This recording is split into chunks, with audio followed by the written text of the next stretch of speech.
would you like to introduce yourself? I am Scott Person. I'm the managing broker of Baird and Warner LaGrange here downtown LaGrange.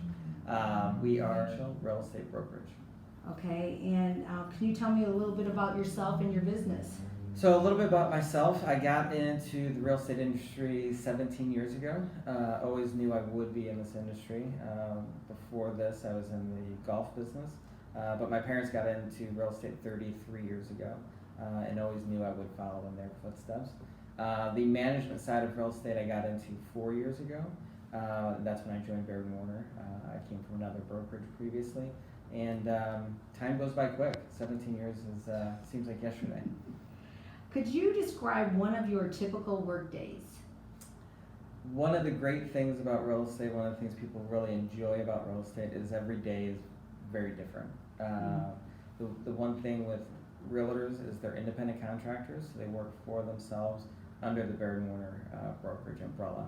A typical day can be anything. So a real estate agent could be working with buyers, working with sellers, doing open houses, showing houses, meeting with clients, or just out in the community. A town like LaGrange is outstanding with community involvement from all of its businesses, but also service partners like Baird and Warner and the agents themselves. So a lot of people are out within the community to build those relationships and meeting people in the community itself. What skills do you think are required in your position on a day-to-day basis? Good people skills.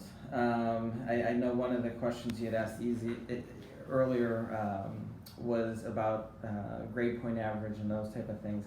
Not necessarily the number one requirement, but good people skills, building relationships, someone that's a conversationalist, someone that loves giving back to the community, someone that's compassionate. This is a very emotional business. Commercial real estate is very different. Residential real estate is very emotional. It's people's emotions, whether they've lived in the house for 30, 40, 50 years, they built the house, they did the remodel.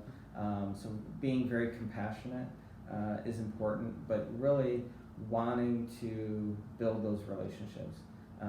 If people can see your passion towards people and what you're doing, they're going to be attracted to you and want to work with you. So that relationship's important. Okay. And what parts of your job do you find most challenging? Probably the relationships. The relationships are what makes it great. But like I said before, there's a lot of emotion in it. When the real estate market took its downturn in 2008, I never realized I would be sitting at someone's kitchen table with someone losing everything they had worked so hard for, and the tears and the emotions. When I got in this industry, I never saw that happening. I thought it was a business, and it's so much more than that.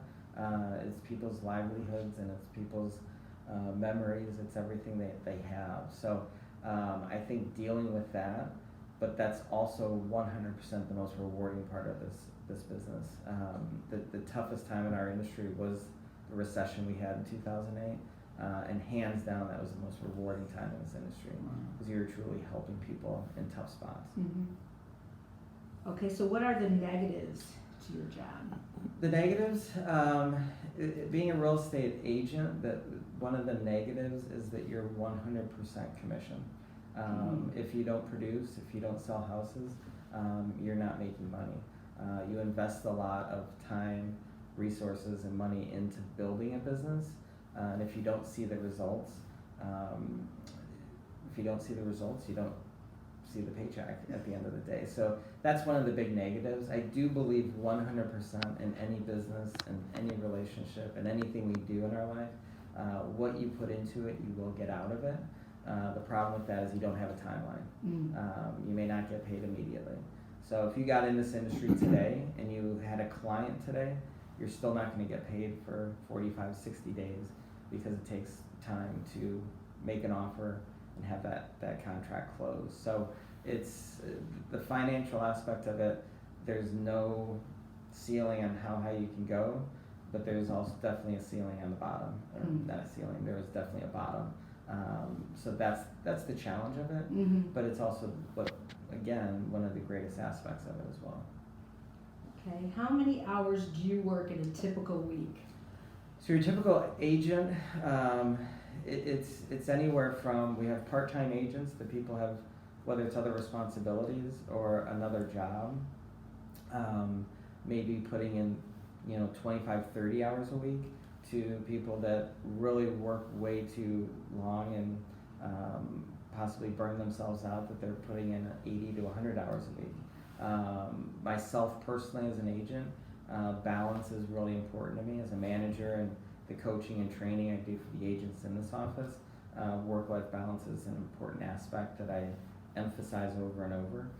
For myself, family comes first, so whether that means leaving the office at 3:30 for a baseball game or a soccer game, that's the important aspect of it.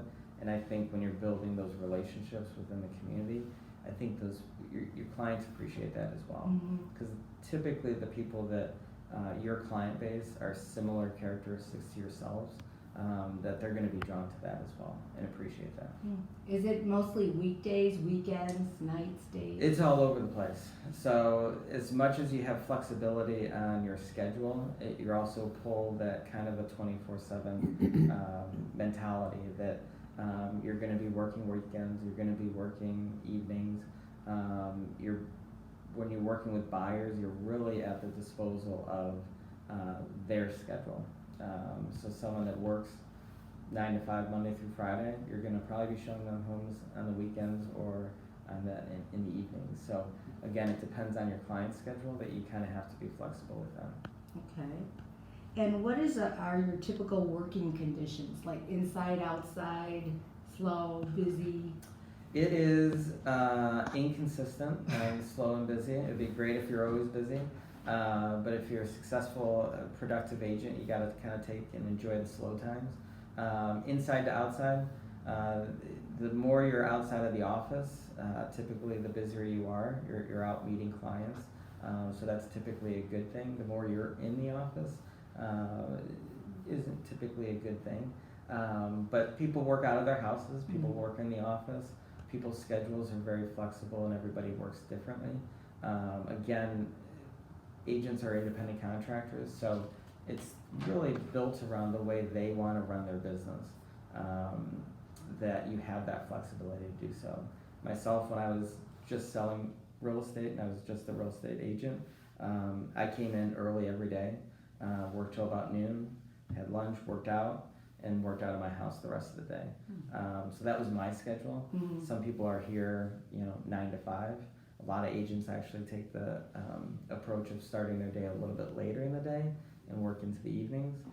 But for myself, I was always a morning person, preferred to get in. So again, there's not a set standard, as long as you're consistent with whatever that schedule is. Consistency is the key.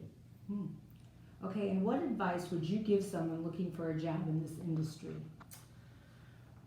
What advice I would say that, and this isn't this industry, but any industry in general, whether it's a school teacher, a lawyer, a service provider, is find something that you're passionate about doing, and make sure that your clients see that passion. People are drawn to that. It's more enjoyable for you doing something that you're passionate about, and it's more rewarding, and again, you're going to be so much more successful. When you look at your favorite school teachers or my favorite school teachers, it was always the most passionate teachers that really brought the best out of me. So again, whatever it is you do, be passionate about it. When you say passion, what do you mean by passion? Enjoy it. Embrace it, and just wrap yourself around it 100% in what you do, and the more you can display that to the people around you, the more they're going to be drawn to it, and the more they're going to enjoy it as well. Okay, is there anything else you think somebody should know? Real estate, so you mentioned before we started, opportunities for students, and one of the interesting things about real estate, you don't need a college degree for it. You need a high school diploma, and they just changed in 2020 that you just have to be 18 years or older. to sell real estate. So that's been a big change in 2020. And the opportunities in real estate are outstanding. But again, it's building relationships at the end of the day. So it's a fun industry. It's an upbeat industry, and I encourage people to embrace it and look into it. Besides sales or like being a manager, what other kind of jobs? So you've got agents, you have agents working within a team in an office, and then those teams have administrative people, those agents have marketing people, you have admins within the office. So it's wide ranging in what you can do within the industry, from, again, social media, marketing, day-to-day tasks, or just the admin of the transaction. So there's a lot you can do within it as well. Okay. Is there anything else you want us to Any other know? questions for you? Or No, that was good. Okay. Thank you. No, I enjoyed it, and anything you guys ever need, always feel free to reach